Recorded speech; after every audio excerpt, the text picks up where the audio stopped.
नमस्कार, स्वागत है आप सभी का आपके ऑफिशियल यूट्यूब चैनल गुरुजी स्पेशल क्लासेस में। मैं हूं निमाई साना, आपके समक्ष उपस्थित हूं साइकोलॉजी विषय वस्तु को लेकर। स्टूडेंट्स, आज की क्लास में हम डिस्कस करने वाले हैं दंड एवं पुरस्कार व्यवस्था के प्रभावी प्रयोग टॉपिक पर बेस्ड प्रैक्टिस सेट 2 के बारे में। जैसे कि आप सब जानते हैं कि लास्ट क्लासेस के माध्यम से हमने इस टॉपिक पर बेस्ड प्रैक्टिस सेट 1 को कवर किया है, जिसके अंतर्गत लगभग हमने 10 प्रश्नों को सॉल्व किए हैं और जाना है कि इस टॉपिक पर बेस्ड किस तरीके के प्रश्न सुपर टेट एग्जाम्स में पूछे जाते हैं। उम्मीद करता हूं कि जितने भी प्रश्न मैंने आपके साथ डिस्कस किए वो सभी प्रश्न आप इजीली क्लियर कर पाए होंगे, सभी प्रश्नों के राइट ऑप्शन तक आप इजीली पहुंच पाए होंगे और आपको रियलाइज हो पाया होगा कि किस तरीके के प्रश्न इस टॉपिक पर बेस्ड एग्जाम्स में पूछे जाते हैं और आपको जो कंटेंट कवर कराया गया है वो कितना आपके लिए हेल्पफुल है। क्या उनको पढ़ने के बाद आपके इस टॉपिक पर बेस्ड जो प्रश्न पूछे जा रहे हैं सुपर टेट एग्जाम्स में, क्या उन प्रश्नों के राइट ऑप्शन तक आप पहुंच पा रहे हैं या फिर नहीं पहुंच पा रहे, इन सभी बातों को आपने समझने की कोशिश की। उम्मीद करता हूं कि सभी प्रश्न आप इजीली क्लियर कर पाए होंगे, लेकिन फिर भी अगर कोई डाउट्स आपके मन में बनता है तो आप मुझे कमेंट सेक्शन में जाकर कमेंट कर सकते हैं। मैं कोशिश करूंगा कि आपके डाउट्स को क्लियर करूं। आज की क्लास में हम कुछ और मोस्ट इंपॉर्टेंट प्रश्नों को डिस्कस करेंगे जो इस टॉपिक पर बेस्ड आपके सुपर टेट एग्जाम्स में बन सकते हैं। तो चलिए शुरू करते हैं आज की क्लास और जानते हैं आज की क्लास का पहला क्वेश्चन। और इस प्रैक्टिस सेट सीरीज का 11वां क्वेश्चन आपकी स्क्रीन पर है। क्वेश्चन नंबर 11 में आपसे पूछा गया स्टूडेंट्स कि दंड का प्रयोजन अपराधी को सुधारना है, यह किस सिद्धांत पर आधारित है। स्टूडेंट, थोड़ा सा यहाँ टाइपिंग एरर है, यहाँ पर हो जाएगा कि यह किस सिद्धांत पर आधारित है। आपको बताना है कि जो दंड का प्रयोजन है, यानी कि जो आप दंड देते हैं, इसका प्रयोजन जो आप करते हैं वो अपराधी को सुधारने के लिए ही करते हैं। ये किस सिद्धांत पर, यानी कि कौन सा वो सिद्धांत है जिस पर ये बेस्ड है, ये आपको बताना है। ऑप्शन ए कहता है सुधारात्मक सिद्धांत, ऑप्शन बी कहता है प्रेरणात्मक सिद्धांत, ऑप्शन सी कहता है अभिप्रेरणात्मक सिद्धांत और ऑप्शन डी कहता है इनमें से कोई नहीं। अब आपको बताना है कि दंड का जो आप प्रयोग करते हैं वो अपराधी को सुधारने के लिए करते हैं, तो यह कौन से सिद्धांत पर आधारित है। अगर आपने कंटेंट को बहुत अच्छे से कवर किया है तो आपको पता होगा कि जब हम कंटेंट कवर कर रहे थे तो उस दौरान मैंने आपको दंड के सिद्धांत बताए। जो 4 प्रकार के सिद्धांत मैंने बताए हैं उसमें पहला होता है आपका सुधारात्मक सिद्धांत, दूसरा होता है परिणाम बोधक सिद्धांत, तीसरा होता है प्रतिरोधात्मक सिद्धांत और चौथा होता है प्रतिशोधात्मक सिद्धांत, जिसे हम प्रतिकारात्मक सिद्धांत भी कहते हैं। अब यहाँ पर जो सुधारात्मक सिद्धांत होता है इसका अर्थ होता है कि ऐसे दंड प्रदान करना जिससे उसे सुधार हो सके। परिणाम बोधक का मतलब होता है संभावित परिणाम का जो डर होता है वो भी दंड के रूप में कार्य करता है। जब बच्चा पढ़ता नहीं है तो आप बच्चे को डरा सकते हैं कि अगर आप इस तरीके से पढ़ाई करेंगे तो आप पेपर में फेल हो सकते हैं या आपके मार्क्स कम आ सकते हैं। तो कहीं ना कहीं बच्चे को परिणाम का डर होता है, तो ये भी एक दंड के सिद्धांत के अंतर्गत आते हैं जिसे हम परिणाम बोधक सिद्धांत कहते हैं। और इसके बाद एक और मैंने बताया प्रतिरोधात्मक सिद्धांत। प्रतिरोध का मतलब होता है विपरीत, मतलब अवांछनीय व्यवहार को रोकने के लिए अगर आप दंड प्रदान करते हैं, यानी कि अवांछित व्यवहार के अपोजिट वांछित व्यवहार करने के लिए जो आप दंड देते हैं उसे हम प्रतिरोधात्मक सिद्धांत कहते हैं। और चौथा मैंने आपको बताया प्रतिशोधात्मक सिद्धांत, जिसे हम प्रतिकारात्मक सिद्धांत भी कहते हैं, मतलब बदले की भावना से जब आप दंड प्रदान करते हैं। तो अगर आपने कंटेंट को अच्छे से कवर किया है तो मैंने सभी को डिटेल में बताया है और वहीं से रिलेटेड आपके प्रश्न पूछे गए हैं कि जो दंड का आप प्रयोजन करते हैं वो अपराधी को सुधारने के लिए करते हैं, तो ये कौन से सिद्धांत पर आधारित है। तो देखिए, ये जो प्रेरणात्मक सिद्धांत है ये आपके दंड के सिद्धांत के अंतर्गत नहीं आते हैं और ना ही अभिप्रेरणात्मक सिद्धांत आते हैं। इसका मतलब ऑप्शन नंबर इनमें से कोई नहीं भी नहीं है। तो बचा हुआ ऑप्शन आपका है ऑप्शन नंबर ए, क्योंकि यहाँ पर अपराधी को सुधारने की बात की गई है और सुधारने की जो बात की जाती है वो दंड के सुधारात्मक सिद्धांत के अंतर्गत आते हैं। इसीलिए इस क्वेश्चन का राइट ऑप्शन बनता है आपका ऑप्शन नंबर ए। उम्मीद करता हूं कि आप भी क्वेश्चंस के राइट ऑप्शन तक इजीली पहुंच पाए होंगे, क्योंकि आपने कंटेंट को बहुत अच्छे से कवर किया होगा। अगर आपने नहीं किया है कवर तो पहले आप उसे कवर कीजिए, उसको बार बार रिवाइज कीजिए, तो आपको रियलाइज़ होगा कि आपको कंटेंट में क्या बताया गया है, क्या समझाया गया है और इस पर बेस्ड प्रश्न कैसे पूछे जाते हैं। चलिए आगे बढ़ते हैं और देखते हैं नेक्स्ट क्वेश्चन। क्वेश्चन नंबर 12 आपसे क्या कहता है। तो क्वेश्चन नंबर 12 आपसे कहता है स्टूडेंट्स की प्रशंसा किस प्रकार की पुरस्कार श्रेणी में आती है, यानी कि जो आप प्रशंसा प्रदान करते हैं वो किस प्रकार की पुरस्कार श्रेणी में आती है, ये आपको बताने। ऑप्शन ए कहता है दंडात्मक पुरस्कार, ऑप्शन बी कहता है मूर्त पुरस्कार, ऑप्शन सी कहता है अमूर्त पुरस्कार और ऑप्शन डी कहता है प्रोत्साहन पुरस्कार। अब आपको बताना है कि जो आप प्रशंसा करते हैं बच्चों की, तो उसमें पुरस्कार की कौन सी कैटेगरी में आता है आपकी प्रशंसा। तो देखिए, दंडात्मक पुरस्कार तो नहीं हो सकता बिल्कुल भी। अब बात है मूर्त पुरस्कार। मूर्त पुरस्कार का मतलब होता है ऐसी चीज़ें जिनको आप देख सकते हैं, पकड़ सकते हैं, छू सकते हैं, लेकिन प्रशंसा को तो ना तो आप देख सकते हैं ना ही पकड़ सकते हैं, तो मूर्त पुरस्कार तो बिल्कुल नहीं हो सकता। अमूर्त पुरस्कार और प्रोत्साहन, देखिए प्रोत्साहन तो होता है बट अमूर्त पुरस्कार के अंतर्गत हम इसको पढ़ते हैं। और मैंने पुरस्कार के जब टाइप पढ़ाए थे तब भी मैंने आपको बताए थे कि मुख्य रूप से पुरस्कार दो प्रकार के होते हैं, एक मूर्त पुरस्कार और दूसरा अमूर्त पुरस्कार। और अमूर्त पुरस्कार में ऐसी चीज़ें होती है जैसे प्रशंसा हो गया, कक्षा उन्नति हो गया, पदोन्नति हो गया, ये जो पुरस्कार होते हैं ये आपके अमूर्त पुरस्कार के अंतर्गत आते हैं। तो इसलिए प्रोत्साहन पुरस्कार जो है वो अमूर्त पुरस्कार का ही हिस्सा हो जाएगा, लेकिन इसमें जो बेस्ट ऑप्शन है वो हो जाएगा आपका ऑप्शन नंबर सी, कि प्रशंसा जो है आपके अमूर्त पुरस्कार की कैटेगरी में आते हैं। इसलिए इस क्वेश्चन का राइट ऑप्शन बनता है आपका ऑप्शन नंबर सी। उम्मीद करता हूं कि आप मेरी बातों को समझ पा रहे हैं और क्वेश्चंस के राइट ऑप्शन तक भी इजीली पहुंच पाए होंगे। चलिए आगे बढ़ते हैं और देखते हैं नेक्स्ट प्रश्न आपसे क्या कहता है। तो नेक्स्ट प्रश्न क्वेश्चन नंबर 13 आपसे कहता है कि ईंट का जवाब पत्थर से दिया जाए, यह कहावत किस दंडात्मक सिद्धांत पर आधारित है। देखिए फिर से आपको दंडात्मक सिद्धांत पर बात की गई, यानी कि जो दंड के आपने सिद्धांत पढ़े हैं उसमें आपको बताया गया कि ईंट का जवाब पत्थर से दिया जाए। अगर आप ईंट का जवाब पत्थर से देते हैं तो ये जो कहावत है ये दंडात्मक सिद्धांत पर, कौन से दंडात्मक सिद्धांत पर आधारित है। ऑप्शन ए कहता है दंड का निषेधात्मक, ऑप्शन बी कहता है प्रतिकारात्मक, ऑप्शन सी कहता है दंड का स्वीकारोक्ति और ऑप्शन डी कहता है दंड का आदेश। अब आपको बताना है कि ईंट का जवाब पत्थर से देना, तो ये भी मैंने अभी अभी आपको बताया है। फर्स्ट क्वेश्चंस के अंतर्गत मैंने आपको डिटेल में बताया और कंटेंट को अगर आपने कवर किया है तो आपको बहुत अच्छे से क्लियर हो पाया होगा और आप ऑप्शन से भी छाट कर बता सकते हैं, क्योंकि दंड का निषेधात्मक सिद्धांत तो कोई होता नहीं है, ना ही दंड की स्वीकारोक्ति है और ना ही दंड का आदेश है। क्योंकि जो आपने दंड के सिद्धांत पढ़े हैं वो चार है, सुधारात्मक, परिणाम बोधक, प्रतिरोधात्मक और प्रतिशोधात्मक, जिसका एक अन्य नाम है प्रतिकारात्मक। तो प्रतिकार का मतलब होता है बदले की भावना। अगर कोई आपको ईंट मारे और आप उसको पत्थर मारते हैं तो आप ईंट का जवाब पत्थर से दे रहे हैं, तो यहाँ पर आप प्रतिशोध ले रहे हैं, यानी बदले की भावना है। इसीलिए आपका जो ये ऑप्शन है ऑप्शन नंबर बी प्रतिकारात्मक सिद्धांत इस क्वेश्चन का राइट हो जाता है। उम्मीद करता हूँ कि आप मेरी बातों को समझ पा रहे हैं और आप भी क्वेश्चंस के राइट ऑप्शन तक इजीली पहुंच पा रहे होंगे और रियलाइज कर पा रहे होंगे कि किस तरीके के प्रश्न आपके इस टॉपिक पर बेस्ड पूछे जाते हैं। चलिए आगे बढ़ते हैं और देखते हैं नेक्स्ट प्रश्न आपसे क्या कहता है।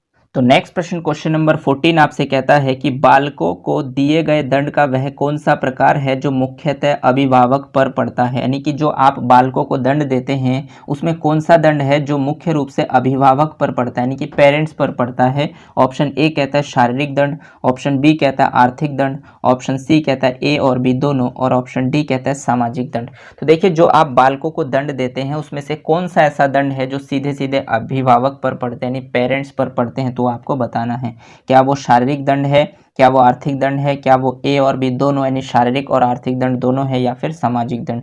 तो अगर अभिभावक की बात करें तो पेरेंट्स पर जो दंड पड़ता है उसे हम कहते हैं आर्थिक दंड। तो इसीलिए इस क्वेश्चन का राइट ऑप्शन बनता है आपका ऑप्शन नंबर बी, क्योंकि यहाँ पर जो शारीरिक दंड है वो बच्चे पर पड़ता है। ठीक, अब ज़रूरी ये नहीं कि बच्चा घर वालों का है, पेरेंट्स का है, तो वहाँ पे पेरेंट्स को भी दुख होता होगा। कोई भी टीचर बच्चे को दंड जानबूझकर या प्रतिशोध की भावना से नहीं देते हैं, क्योंकि टीचर्स का रोल होता है कि बच्चे के व्यवहार में सुधार हो, बच्चा अवांछित व्यवहारों को ना करे, इसकी रिस्पॉन्सिबिलिटी टीचर पर होती है। इसीलिए आपको ये टॉपिक अच्छे से पढ़ना पड़ता है, क्योंकि आपको पुरस्कार और दंड के बारे में डिटेल नॉलेज होना ज़रूरी है। अब आपने देखा होगा कि शारीरिक दंड आप बहुत कम रेयर केसेस में आप दे सकते हैं, हालांकि उतना भी नहीं दे सकते। ठीक, और देना भी आपको नहीं चाहिए। आपको कोशिश ये करनी चाहिए कि किसी भी तरीके से शारीरिक दंड ना दिया जाए और बच्चे को कहीं ना कहीं किसी भी तरीके से लाइन पर लाया जाए। तो इसके लिए ज़रूरी ये है कि शारीरिक दंड अगर आप बच्चे को देंगे तो पेरेंट्स पर उसका प्रभाव तो पड़ेगा, क्योंकि पेरेंट्स को बुरा लगेगा अगर उनके बच्चे पिटेंगे, लेकिन पेरेंट्स भी आपके पास इसीलिए बच्चे को देते हैं ताकि वो बच्चा कुछ सीख पाए। और आप बच्चे को पीटने के पर्पज़ से आप बच्चे को पढ़ाते नहीं, आपका मतलब होता है कि बच्चे का डेवलपमेंट किया जा सके। एक तरीके से टीचर्स भी पेरेंट्स का ही रोल प्ले करते हैं, टीचर्स भी भला चाहते हैं बच्चे का। तो इसीलिए यहाँ पर शारीरिक दंड और आर्थिक दंड मिक्सअप भी नहीं हो सकता। बहुत सारे स्टूडेंट्स के माइंड में डाउट्स बन सकता है कि अगर बच्चे को पीट दिया जाए और उसके शरीर में कोई निशान पड़ जाए तो पेरेंट्स पर इसका प्रभाव पड़ता है, दुख होता है। तो ये बात आपकी सही है, उस हिसाब से ए और बी दोनों होना चाहिए था। बट यहाँ पर जो शारीरिक दंड आप देते हैं वो बच्चे के ऊपर बहुत ज़्यादा टॉर्चर करने की बात नहीं है, क्योंकि आपको शारीरिक दंड ना के बराबर देनी है, जितना हो सके वो ना दें आप। ठीक,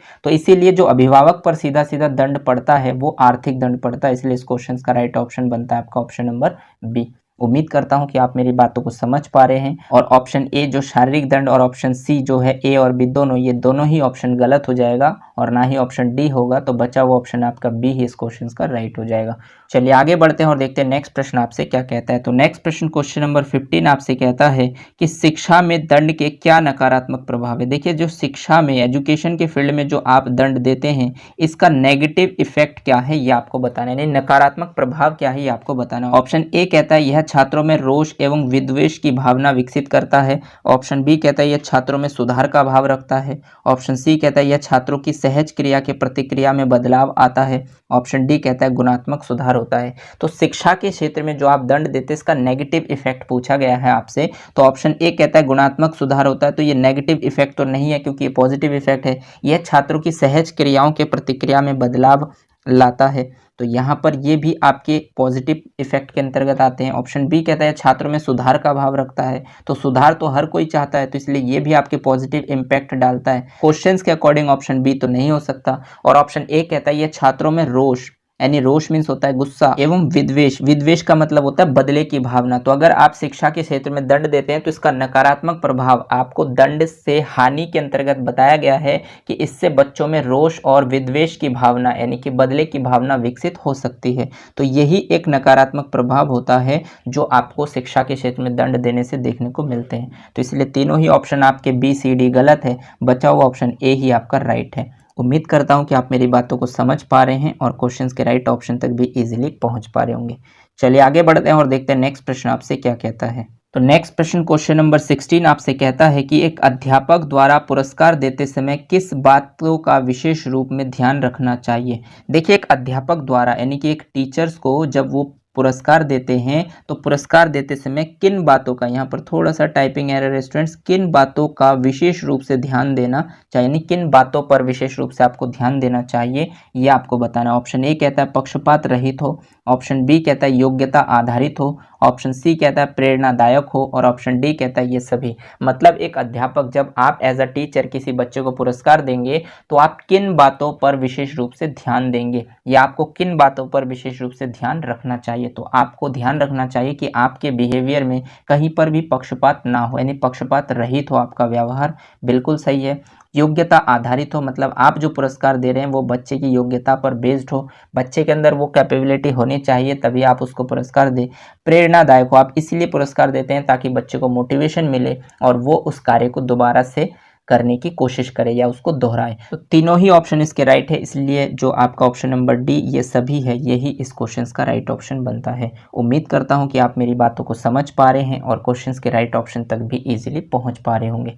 चलिए आगे बढ़ते हैं और देखते हैं नेक्स्ट प्रश्न आपसे क्या कहता है। तो नेक्स्ट प्रश्न क्वेश्चन नंबर 17 आपसे कहता है कि किस विद्वान ने यह सिद्धांत दिया है कि प्रभाव का नियम वास्तव में पुरस्कार का ही एक रूप है। ऑप्शन ए कहता है स्किनर, ऑप्शन बी कहता है थॉर्नडाइक, ऑप्शन सी कहता है पियाजे और ऑप्शन डी कहता है वाटसन। यानी किस विद्वान ने यह सिद्धांत दिया, यानी कि ये कौन सा विद्वान है जिन्होंने ये सिद्धांत दिया है कि जो प्रभाव का नियम होता है वो वास्तव में पुरस्कार का ही रूप है। तो अगर आपने कंटेंट को बहुत अच्छे से कवर किया होगा तो आप जानते हैं ऑलरेडी, और आप यूपीटेट सीटेट में भी पढ़ते हैं, जो प्रभाव का नियम है वो सीखने से रिलेटेड है और इस तरीके के प्रश्न हमने लास्ट क्लासेस में भी कवर किए हैं। तो आप समझ पा रहे हैं कि पुरस्कार से रिलेटेड आपके अधिगम पर बेस्ड क्वेश्चंस भी आपके बनते हैं, क्योंकि बहुत सारे साइकोलॉजिस्ट ने अधिगम के अंतर्गत भी बताया कि अगर आप बच्चों को सिखाना चाहते हैं तो आपको पुरस्कार का ज़्यादा प्रयोग करना चाहिए, प्रेरणा का ज़्यादा प्रयोग करना चाहिए। तो ये जो प्रभाव का नियम आपका आता है, आपको पता है अधिगम से रिलेटेड ये पॉइंट है और इस तरीके के प्रश्न आपने लास्ट क्लासेस में भी देखे होंगे, मैंने आपको बताया है। और ये आपके सीडीपी सेक्शंस के अंतर्गत मैंने जो सीखने के सिद्धांत है उसके अंतर्गत बताया है। जितने भी साइकोलॉजिस्ट ने आपको सीखने से रिलेटेड अपने अपने नियम दिए उसके अंतर्गत मैंने आपको डिटेल में बताया है कि जो प्रभाव का नियम है वो किस मनोवैज्ञानिक ने दिए हैं, और आप बखूबी उनको बहुत अच्छे से जानते हैं, क्योंकि एक या दो प्रश्न आपके हर टेट के एग्जाम में, हर सुपर टेट के एग्जाम्स में बनते हैं इस साइकोलॉजिस्ट पर, और उनका नाम है आपका थॉर्नडाइक। क्योंकि थॉर्नडाइक ने सीखने के नियम दिए, इसलिए हम थॉर्नडाइक को शैक्षिक मनोवैज्ञानिक मानते हैं, प्रथम शैक्षिक मनोवैज्ञानिक इनको मानते हैं, यानी कि शिक्षा मनोविज्ञान के जनक आपके थॉर्नडाइक है, जिन्होंने सीखने के नियम दिए और इन्होंने सीखने के दो प्रकार के नियम दिए। एक होता है आपका प्राथमिक नियम और दूसरा होता है आपका गौण नियम। प्राथमिक नियम 3 प्रकार के होते हैं और जो गौण नियम वो 5 प्रकार के होते हैं। यह मैंने आपको बहुत अच्छे से बता रखा है। तो इसीलिए इस क्वेश्चन का राइट ऑप्शन बनता है आपका ऑप्शन नंबर बी, कि वो विद्वान है आपके थॉर्नडाइक साहब जिन्होंने प्रभाव का नियम जो दिया है वो वास्तव में पुरस्कार का ही एक रूप मानते हैं। तो इसलिए इस क्वेश्चन का राइट ऑप्शन बनता है आपका ऑप्शन नंबर बी। उम्मीद करता हूं कि आप मेरी बातों को समझ पा रहे हैं और आप रियलाइज कर पा रहे हैं कि पुरस्कार से रिलेटेड किस तरीके के प्रश्न आपके एग्जाम्स में बनते हैं। चलिए आगे बढ़ते हैं और देखते हैं नेक्स्ट प्रश्न आपसे क्या कहता है। तो नेक्स्ट प्रश्न क्वेश्चन नंबर 18 आपसे कहता है कि पुरस्कार का एक उद्देश्य छात्रों में किस भावना को पैदा करना है। यानी कि पुरस्कार का एक उद्देश्य, यानी कि आप जो पुरस्कार देते हैं इसका उद्देश्य छात्रों में किस प्रकार की भावना को, यानी किस प्रकार की भावना को पैदा करना है, ये आपको बताना है। ऑप्शन ए कहता है दंड, ऑप्शन बी कहता है प्रतिस्पर्धा, ऑप्शन सी कहता है क्रोध और ऑप्शन डी कहता है प्रेम। यानी कि आप जो पुरस्कार देते हैं बच्चों को तो इसका उद्देश्य क्या है, आप छात्रों में कैसी भावना को पैदा करना चाहते हैं, किस टाइप की भावना को पैदा करना चाहते हैं। तो दंड की भावना पैदा तो आप बिल्कुल नहीं करना चाहते, प्रतिस्पर्धा यानी कॉम्पिटिशन की भावना आप पैदा करना चाहते हैं, क्रोध की भावना भी आप नहीं करते और ना ही आप प्रेम की भावना करते हैं। क्योंकि अगर आप एक बच्चे को पुरस्कार देते हैं तो बाकी बच्चे, आप चाहते हैं कि बाकी बच्चे भी इससे प्रेरणा ले और वो भी प्रयास करें कि इस बार नहीं सही नेक्स्ट टाइम मुझे भी इस तरीके से पुरस्कार लाना है और जिस तरीके के व्यवहार इन्होंने किए हैं मुझे भी इस तरीके के व्यवहार करने हैं, इस तरीके के कार्य करने हैं ताकि मुझे भी इस तरीके से सबके सामने पुरस्कार से सम्मानित किया जाए। तो कहीं ना कहीं एक तरीके से कंपटीशन की भावना, प्रतिस्पर्धा की भावना पैदा करना ही इसका एकमात्र उद्देश्य होता है। उम्मीद करता हूं कि आप मेरी बातों को समझ पाए और इस क्वेश्चन के राइट ऑप्शन तक भी इजीली पहुंच पाए, क्योंकि इस क्वेश्चन का राइट ऑप्शन है आपका ऑप्शन नंबर बी, प्रतिस्पर्धा। चलिए आगे बढ़ते हैं और देखते हैं नेक्स्ट प्रश्न आपसे क्या कहता है। तो नेक्स्ट प्रश्न आपसे कहता है स्टूडेंट्स कि दंड अवांछित व्यवहार को रोकने का दमनात्मक साधन है, यह किसका कथन है। देखिए फैक्चुअल क्वेश्चन है कि दंड अवांछित व्यवहार को रोकने का दमनात्मक साधन, यानी कि जो आप दंड देते हैं यह अवांछित व्यवहार मतलब अनुचित व्यवहार को रोकने का, यानी रोकने का दमनात्मक साधन है। यह कथन किसका है ये आपको बताना है। ऑप्शन ए कहता है सैक का, ऑप्शन बी कहता है रसेल का, ऑप्शन सी कहता है सेसेक का और ऑप्शन डी कहता है इनमें से कोई नहीं। अब आपको बताना है, अगर आपने इसको कंटेंट के दौरान पढ़ा है तो आप इजीली बता सकते हैं, क्योंकि मैंने कंटेंट के दौरान पुरस्कार से रिलेटेड बहुत सारे विद्वानों के अपने अपने मत हैं जिनको मैंने आपको बताया है। दंड से रिलेटेड बहुत सारे मनोवैज्ञानिक हैं जिन्होंने अपने अपने सुझाव दिए हैं, उसको मैंने आपको बताया है। अगर आपने कंटेंट को अच्छे से कवर किया है तो आप इस क्वेश्चन के राइट ऑप्शन तक इजीली पहुँच सकते हैं, क्योंकि दंड अवांछित व्यवहार को रोकने का दमनात्मक साधन है।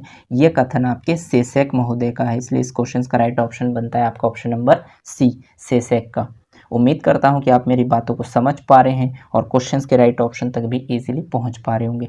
चलिए आगे बढ़ते हैं और देखते हैं नेक्स्ट प्रश्न, और इस प्रैक्टिस सेट का लास्ट प्रश्न आपकी स्क्रीन पर है। क्वेश्चन नंबर 20 आपसे कहता है स्टूडेंट्स कि किसका कथन है पुरस्कार व्यक्ति में अच्छे कार्य करने की प्रेरणा जागृत करता है। यानी किसका कथन है पुरस्कार व्यक्ति में अच्छे कार्य करने की प्रेरणा जागृत करता है। ये कथन किसका है ये आपको बताना है। ऑप्शन ए कहता है मैकडोनाल्ड, ऑप्शन बी कहता है थॉर्नडाइक, ऑप्शन सी कहता है मास्लो और ऑप्शन डी कहता है रायबर्न। अब आपको बताना है कि पुरस्कार व्यक्ति में अच्छे कार्य करने की प्रेरणा को जागृत करता है, यह कथन किस महोदय का है। तो ये भी आपकी फैक्चुअल क्वेश्चंस है। अगर आपने कंटेंट को बहुत अच्छे से कवर किया है तो आप इजीली इस क्वेश्चंस के राइट ऑप्शन तक पहुंच सकते हैं, क्योंकि ये कथन आपके रायबर्न महोदय का है। रायबर्न महोदय का मानना है कि पुरस्कार व्यक्ति में अच्छे कार्य करने की प्रेरणा जागृत करता है। अगर आप बच्चे को पुरस्कार देते हैं तो वो अच्छे कार्य करने के लिए प्रेरित होते हैं या उनके अंदर प्रेरणा जागृत होती है, वो भी करना चाहते हैं। तो इसलिए इस क्वेश्चन का राइट ऑप्शन बनता है आपका रायबर्न महोदय। उम्मीद करता हूं कि आप मेरी बातों को समझ पा रहे हैं और आपने जो ये प्रैक्टिस सेट के दौरान क्वेश्चंस देखे हैं तो वहां से आपको रियलाइज़ हुआ होगा कि किस तरीके के प्रश्न आपके सुपर टेट एग्जाम्स में बनते हैं और मैंने जो आपको कंटेंट दिया है वो कितना आपके लिए हेल्पफुल है। क्या उन कंटेंटों को पढ़ने के बाद आपको लग रहा है कि आपसे क्वेश्चन सॉल्व हो पा रहे हैं या फिर नहीं हो पा रहे हैं। अगर आपसे क्वेश्चन पूछे जाते हैं इस टॉपिक पर बेस तो किस तरीके के प्रश्न पूछे जाते हैं जाते हैं और जो आपने कंटेंट कवर किया है वो आपको कितना हेल्प पहुंचाते हैं, इन सभी बातों को आप इजीली क्लियर कर पाए होंगे, समझ पाए होंगे। अगर आपको लगता है कि आपके कुछ क्वेश्चंस मिस्टेक हुए हैं तो आप कंटेंट को बहुत अच्छे से रिवाइज कीजिए, कवर कीजिए, तभी आप इन प्रश्नों के राइट ऑप्शन तक इजीली पहुंच पाएंगे। क्योंकि सबसे ज़रूरी है रिवीजन, और जो कंटेंट मैंने आपको दिया है विश्वास के साथ अगर आप एक एक कंटेंट को कवर करते हैं और उसके प्रैक्टिस सेट को लगाते हैं तो आपके सुपर टेट एग्जाम्स में साइकोलॉजी में 30 में से 30 मार्क्स कोई भी नहीं रोक सकता, और ये आपका कॉन्फिडेंट बताएगा। उम्मीद करता हूँ कि आप मेरी बातों को समझ पा रहे हैं, और जिस चीज़ पर मैं आपको फोकस करने के लिए कह रहा हूँ वो है रिवीजन। जितना ज़्यादा आप अपने कंटेंट को रिवाइज करेंगे और प्रैक्टिस सेट सॉल्व करेंगे उतना ही ज़्यादा आपको हेल्प मिलेगा और आप स्वयं से ही कॉन्फिडेंट महसूस करेंगे। तो इसी तरीके से तैयारी करते रहिए। आज के लिए बस इतना ही। अगर आपको ये क्लास अच्छी लगी हो तो इसे लाइक कीजिए, अपने दोस्तों के साथ शेयर कीजिए, और अगर आपने चैनल को सब्सक्राइब नहीं किया है तो चैनल को सब्सक्राइब कर लीजिए, बेल आइकन को भी प्रेस कर दीजिए, ताकि इसी तरीके के बेनिफिशियल वीडियो जब भी मैं आपके लिए बनाऊँ तो आपको टाइम टू टाइम नोटिफिकेशन मिलते रहें। धन्यवाद। जय हिंद।